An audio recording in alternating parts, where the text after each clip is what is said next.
कभी किसी की गाड़ी पलटा के मार दी जाती है, कभी पुलिस कस्टडी में कोई बाहर से आके मार देता है, पुलिस कस्टडी में माँ बेटी अपने आप को आत्मदाह कर लेती है, आग लगा लेती है अपनी बॉडी में। जुडिशियल कस्टडी में वो बार बार गुहार लगाते रहे। अतीक अहमद सुप्रीम कोर्ट में गए कि हमारे जान को खतरा है, हमें मार दिया जाएगा। उसके बावजूद सुप्रीम कोर्ट ने ये बोला कि 28 तारीख को कि वीडियो कॉन्फ्रेंसिंग पे इनका कोर्ट चलाया जाए। उसके बावजूद जुडिशियल कस्टडी में मूव करना, लेके जाना, बार बार लेके जाना आना। हालांकि अतीक अहमद ने यह शंका जताई थी कि हमारे जान को खतरा है, हमें मार दिया जाएगा। उसके बावजूद भी ऐसी हरकत करना। मेडिकल चीफ डायरेक्टर, जिस हॉस्पिटल में ये लोग गए थे, वहाँ के चीफ डायरेक्टर बोल रही हैं कि अगर ज़रूरत पड़ती तो यहाँ की टीम वहाँ जाती, जहाँ पे उनको रखा गया था, उनको चेकअप वहाँ होता, सारा व्यवस्था वहीं से शिफ्ट कर दिया जाता। उसके बावजूद बिना किसी इन्फॉर्मेशन के यहाँ से वहाँ लेके जाना, बिल्कुल कैजुअल बिहेवियर पुलिस का। 2 बोलेरो में लेके जाना ऐसी व्यक्ति को जिसके पीछे पता नहीं कितने दुश्मन हो, जो ऑलरेडी सुप्रीम कोर्ट में ये दरकार लगा रहा हो कि हमारे जान को खतरा है, ऐसे लोगों को सिर्फ 2 बोलेरो में लेके जाना, ये क्या दर्शाता है? अतीक अहमद की हत्या के पीछे क्या राज लगता है आपको? ऐसा तो नहीं कि सरकार की साजिश है या विपक्षी दलों की साजिश है या माफियाओं की साजिश है? क्या लगता है आपको, क्यों हत्या कर दिया गया उनका? देखिए, अतीक अहमद से ना तो हमारी हमदर्दी है और ना, देखिए, लेकिन कानून पे तो सवाल उठेगा ना। बिल्कुल, पुलिस व्यवस्था पे सवाल उठेगा। बिल्कुल। यहाँ कल तो कानून पे ही सवाल उठ रहा है कि कानून के हिरासत में किसी को मार दिया जाए तो लोग सुरक्षित कैसे है यूपी पुलिस के साथ? ऐसे लोग जो एक बार का सांसद रहा, 3 बार या 4 बार का विधायक रहा आदमी, अगर जुडिशियल कस्टडी में वो सेफ नहीं है तो आम आदमी का क्या हाल होता होगा? आप सोचिए, आम आदमी कैसे सुरक्षित महसूस करेगा? चलता फिरता आदमी क्या राज्य को गन ऑफ पॉइंट पे चलेगा? नहीं, बिल्कुल नहीं। रूल ऑफ गन पे चलेगा या संविधान मुताबिक चलाना पड़ेगा। संविधान है कहाँ? वही तो सुप्रीम कोर्ट कुछ और कह रही है, कोर्ट कुछ और कह रहा है, आप कुछ और कह रहे हैं। तो ऐसा क्या हुआ होगा? हमें तो कहीं नहीं लगता। कल से लेके न्यूज में दिखाया जा रहा है जिस प्रकार से, आपको क्या लगता है कि ये जो 3 अपराधी है जिन्होंने खुलेआम हत्या किया, इनके पास जो 20 लाख का गन मिला, 8-8 लाख का गन मिला, वो सब गन कहाँ से आए होंगे? आखिर बिना किसी सपोर्ट के हत्या तो नहीं हुआ होगा? सबसे पहले सवाल ऐसा भी तो हो सकता है ना, मान लीजिए सजीद जी, की कहीं ना कहीं ये षड्यंत्र हो कि मामले को दबा दिया जाए, अतीक अहमद मर जाए तो कई सारे खुलासा भी ना हो, ये भी तो हो सकता है। देखिए, जब ये एक गिरिराज सिंह जी एक बात बोले थे कि सपा के बारे में खुलासा करने वाली बात थी, तो ये तो और मतलब भारतीय जनता पार्टी के लिए तो और वो है, मतलब ये मजबूत कड़ी है, उसको तो और सेफ जोन में रखना चाहिए कि वो बात हम उगलवा सकें।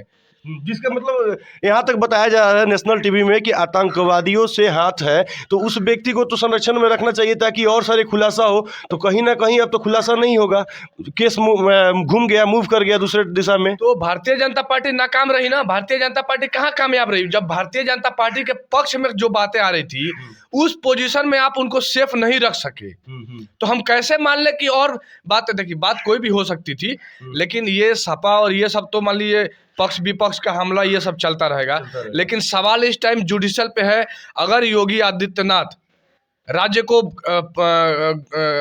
रूल ऑफ गन पे चलाना चाह रहे हैं तो बंद कर दीजिए, आप कोर्ट में ताला लगा दीजिए, जजों को छुट्टी कर दीजिए, फिर आप किसी की गाड़ी पलटा के मार दीजिए, किसी की आग लगवा दीजिए, किसी की बुला के बाहर से शूटर मरवा दीजिए, किसी की इनकाउंटर करवा दीजिए। तो जब खून के बदला खून आप रखेंगे तो राज्य में शांति नहीं फैलेगी। चलिए, अतीक अहमद का हत्या और अशरफ अहमद की हत्या गलत था, गलत तरीके से हुआ, लेकिन उनके जो बेटे का इनकाउंटर हुआ उस पर आप क्या बोलिएगा? देखिए, बेटे के बारे में हम बहुत नहीं जानते हैं। बेटा 19 साल का था, इन्वॉल्वमेंट रहा होगा, और जो भी दोषी है, मुख्य आरोपी वही था उमेश हत्याकांड का, और सीसीटीवी कैमरा में वो मुंह भी नहीं लगाता, खुलेआम दिख रहा है कि वही हत्या कर रहा है, और उसके ऊपर 5 लाख रुपए इनाम था और उसको पुलिस ने मारा। इस पे आपका क्या राय होगा?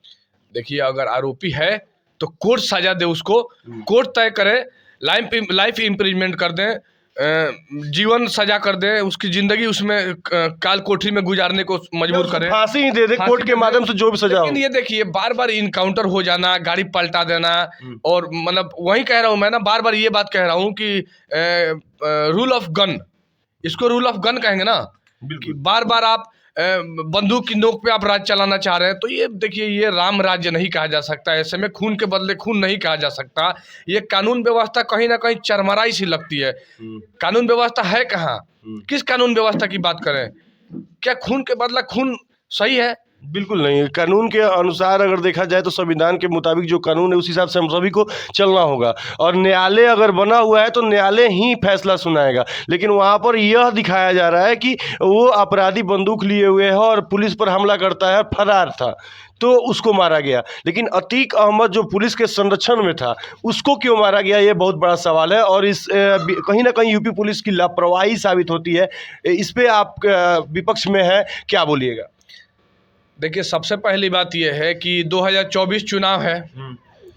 देखिए, क्रिमिनल्स कई हैं, लिस्ट हम आपको दिखा देंगे। योगी जी एक अखबार में कहते हैं कि क्रिमिनल को मिट्टी में मिला देंगे, डॉन माफिया को मिट्टी में मिला देंगे। तो और जगह जाके इनका मिट्टी में मिलाना कहाँ खत्म हो जाता है? क्यों नहीं सबके साथ ऐसा व्यवहार किया जाता है? विकास दुबे को भी तो मारवा दिए थे वो। नहीं, और भी बहुत सारे क्रिमिनल हैं जो लिस्ट आपके पास भी होगा, हमारे पास भी है। तो ऐसे शूटर, कुख्यात अपराधी जो खुले घूम रहे हैं, उनके साथ क्यों नहीं ऐसा बर्ताव किया जा रहा है? क्या किसी नाम के वजह से ऐसा हो रहा है? क्या मिशन 2024 है इसके पीछे? क्या पोलराइज करने की, मान ले के पोलराइज करने की स्थिति में है? आपको क्या लगता है कि बीजेपी का जो राजनीति होता है वो किस प्रकार से होता है? जातीय राजनीति होता है या कुछ अलग हट के राजनीति होता है? क्या सोचते हैं बीजेपी की राजनीति के बारे में? भारतीय जनता पार्टी टोटल पूर्ण रूप से जात पात पे है, इसमें कहीं संदेह नहीं है। एक भी काम, आप 5 काम हमको गिनवा दिए जो भारतीय जनता पार्टी जनता के हित में की हो। नहीं, आपसे हम बाबा साहब भीमराव अम्बेडकर के कानून पे चल के की हो। हम ये चीज हम चैलेंज करते हैं इस चीज को कि सिर्फ जात पात, हिंदू मुसलमान, ऊंच नीच, चिरकी दाढ़ी टोपी, पीपल मंदिर, पाकिस्तान हिंदुस्तान, कैसे रोजगार हो जाएगा? मतलब इसका मतलब यही है ना कि अभी यूपी में योगी पुलिस काम कर रही है, ना कि यूपी पुलिस काम कर रही है। योगी पुलिस, और देखिए सिर्फ और सिर्फ नफरत की राजनीति है भारतीय जनता पार्टी में। अगर देखिए इनके आए हुए लगभग कितने साल हो गए, 2014 से अब तक आप देख लीजिए आंकड़ा उठा के, कोई 5 काम ऐसा बता दिए जो जनता के हित में, हिंदुस्तान को मजबूत करने के लिए हुआ हो। वो कैसे व्यक्ति हैं, आप किस प्रकार से उनको जज करते हैं अतीक अहमद को? देखिए, वो क्रिमिनल है, उनके पास है, मतलब वो आरोपी है और कई FIR है, नामजद FIR कई है, कितने हत्याएं हैं, कितनी क्या। मैं ये मानता हूँ सचिन जी, आप भी पढ़े लिखे हैं, आप भी समझदार हैं, ये चीज तो कोर्ट तय करेगी ना कि उनको मतलब ताउम्र सजा होगी, फांसी होगी या गोली से मार देंगे।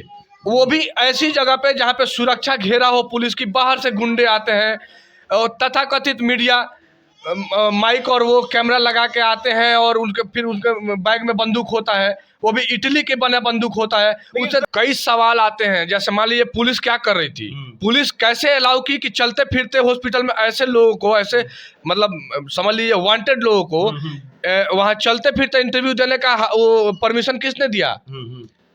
आईडी बिना चेक किए, वो तो फर्जी आईडी होगा ना, जो लोग आके आए होंगे बैग में बंदूक रखे होंगे, जिनका मकसद कुछ और होगा। अतीक अहमद को मार देना, अशरफ अहमद को मार देना ही मकसद होगा। ऐसे लोगों को किसने अलाउ किया?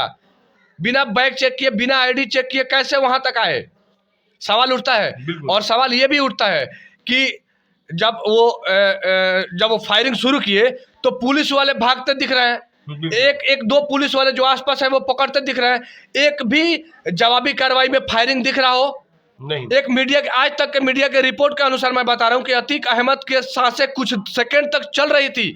अगर हालांकि 40 सेकंड में 18 फायर किए, लगातार फायरिंग होते रही है, जब तक वो लोग मर नहीं जाते तब तक फायरिंग चल रही है। बंदूक की गोली खत्म होती है तब फायरिंग रुकती है और इन लोगों को सरेंडर कर देते हैं। तब तो सरेंडर करते हैं। एक बात बताइए, पुलिस की जवाबी कार्रवाई कहाँ थी? पुलिस ने एक भी फायर क्यों नहीं किया? अगर हो सकता था कि एक भी फायर किया होता तो अतीक अहमद हॉस्पिटल कैंपस में ही थे, वहां से हॉस्पिटल के अंदर लेके जाया जा सकता था, वो भाग सकते थे। ऐसा बताया जा रहा है कि वो लोग ऑन द स्पॉट ही मर गए क्योंकि अतीक अहमद के सर में गोली लग गया था और लगातार उनके पेट पर आप देख सकते थे कि 8-9 गोलियां उनके ऊपर चली हुई थी। 8-9 गोली सचिन जी बाद में लगातार चलती रही ना। एक गोली चली तो कुछ सेकंड तक अतीक अहमद की सांसें चल रही थी। पुलिस की जवाबी कार्रवाई कहाँ थी? पुलिस को पुलिस का एक्टिव होना हथियार तो चाहिए था, वहां पर पुलिस को रोकना चाहिए था या उनके पैर में भी फायरिंग मारना चाहिए था। वो सब काम पुलिस नहीं कर रही है, ये चीज उसमें नहीं दिख रहा है, तो कहीं ना कहीं सवाल तो उठना लाजमी है। सवाल कई है। जुडिशियल कस्टडी में मैं बार बार ये कह रहा हूं कि जुडिशियल कस्टडी, पुलिस कस्टडी इस हिंदुस्तान का सबसे हिफाजत जगह माना जाता है। उस जगह पे ऐसे लोगों की हत्या ऐसी आसान तरीके से मीडिया बन के आके जो अपने बैग में बंदूक रख के चला देते हैं, तो और आम आदमी क्या सुरक्षित महसूस करेगा? क्या ये कानून राज्य नहीं चलना चाहिए? क्या कानून पे, उत्तर प्रदेश में कानून पे सवाल नहीं उठना चाहिए? क्या पुलिस पे सवाल नहीं उठना चाहिए? ऐसा भी न्यूज आ रहा है कि 15-16 सिपाही जो है हमारे यूपी पुलिस के, उन लोगों को सस्पेंड कर दिया गया है। सस्पेंशन से क्या होता है? ये तो वही है ना कि आप काम कर दो और मजदूरी में आपको फिर से अलग से मिल जाएंगे और ये लॉलीपॉप ले लो। अब डिफेंस हो गया कि हमने मतलब हाथी के दो दांत, दिखाने को कुछ और, खाने को कुछ और। सस्पेंशन का क्या मतलब होता है सचिन जी? सस्पेंशन का तो कोई मतलब ही नहीं होता ना। आपने टर्मिनेट क्यों नहीं किया? अब आप सब समझने का प्रयास कीजिएगा। हमारे साथ युवा नेता हैं आरजेडी के, और ये अपना बात, अपना पक्ष रख रहे हैं। ये भी अतीक अहमद के खिलाफ है, उनके अपराधों के खिलाफ है, लेकिन जो तरीका, जिस तरीके से हत्या हुआ है अतीक अहमद का, इनके खिलाफ ये भी बोल रहे हैं। और कहीं ना कहीं यूपी पुलिस पर बहुत बड़ा सवाल है कि पुलिस के संरक्षण में अगर हम हिफाजत में नहीं है तो हम कैसे अपने आप को हिफाजत सेफ महसूस करें।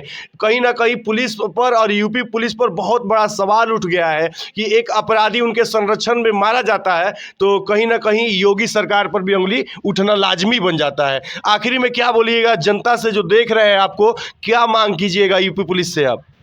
देखिए, जंगल राज लोग कहते थे। असल जंगल राज जो कहते हैं वो इसी को कहते हैं कि जुडिशियल कस्टडी और पुलिस कस्टडी में मामूली गुंडे जो बाहर के आके मॉडर्न हथियार के साथ तथाकथित मीडिया बन के बैग में हथियार लेके आके कितनी आसानी से मार के चले जाते हैं, पुलिस जवाबी कार्रवाई में एक भी फायर नहीं करती है।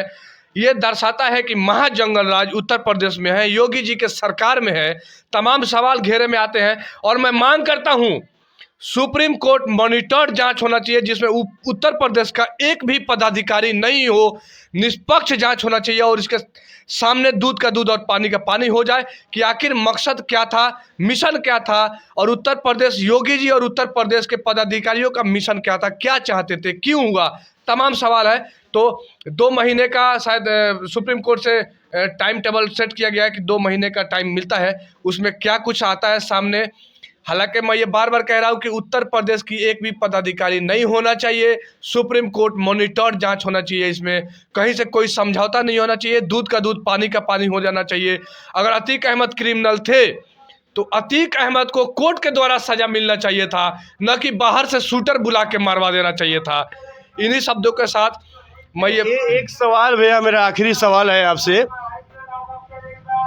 मेरा आखिरी सवाल ये है, अगर अतीक अहमद जिंदा होते तो कई सारे नाम और कई सारे माफिया का खुलासा होता, इस पे आप क्या राय दीजिएगा? ऐसा तो नहीं है ना कि उन लोग माफिया का नाम ना उजागर हो, कई सारे मामले दब जाए इसलिए अतीक अहमद को मरवा दिया गया? नहीं, जब देखिए, जब ये तो मान लीजिए ये अतीक अहमद कब के थे? अतीक अहमद तो भारतीय जनता पार्टी में नहीं थे। नहीं, अतीक अहमद अगर खुलासा करते तो कुछ जिसके साथ रहे होंगे उनके बारे में खुलासा करते, तो ये भारतीय जनता पार्टी के पक्ष में होता। बिल्कुल बिल्कुल पक्ष में होता। तो जब भारतीय जनता पार्टी के पक्ष में होता तो भारतीय जनता पार्टी को तो और सुरक्षित रखना चाहिए था कि उनके कुछ सबूत मिल जाते, कुछ और कार्रवाई के वजह मिल जाती। लेकिन भारतीय जनता पार्टी के अगर पक्ष में अगर कुछ आता, उनके सहयोग में कुछ बोलते, कुछ अगर क्या कहते हैं उसको, कुछ सबूत मिलता भारतीय जनता पार्टी को, तो इनको तो और सुरक्षित रखना चाहिए था। बिल्कुल, ये तो उसमें भी नाकामयाब रहे, तो इसको क्या कहेंगे? मतलब पुलिस की नाकामी कहे या योगी जी की नाकामी कहे, तो कुल मिला जुला के जो घर का मालिक होता है ठिकरा उसी के सर फुटता है। तो योगी जी नाकाम है उत्तर प्रदेश में। देखिए, बिल्कुल सही बात बोले हैं। अगर योगी पुलिस की सबसे बड़ी नाकामी साबित हुई है अतीक अहमद हत्याकांड, मैं उनके बेटे का जो इनकाउंटर हुआ उसके समर्थन में या विपक्ष में कुछ नहीं बोल रहा हूँ, लेकिन अतीक अहमद हत्याकांड में योगी पुलिस बिल्कुल विफल रही और इससे साफ साबित हो गया कि योगी पुलिस के संरक्षण में कोई सुरक्षित नहीं है। अब मामला जांच का है, कोर्ट का क्या निर्देश होता है उस चीज़ को भी दिखाएंगे, फिर बड़े भाई से बात भी करेंगे और इनकी बातों को रखने का प्रयास करेंगे। मेरा यह प्रयास कैसा लगा आप सभी कमेंट करके बताएं और इनकी बातों से आपको क्या समझ आ रहा है वो भी कमेंट करके बताएं। बाकी आप देख रहे हैं बाबा एक्सप्रेस न्यूज़ और मैं हूं राम बख्श सचिन बाबा और ये है साजिद हुसैन जी। जय हिंद, जय भारत। ठीक बात बड़ा हो गया।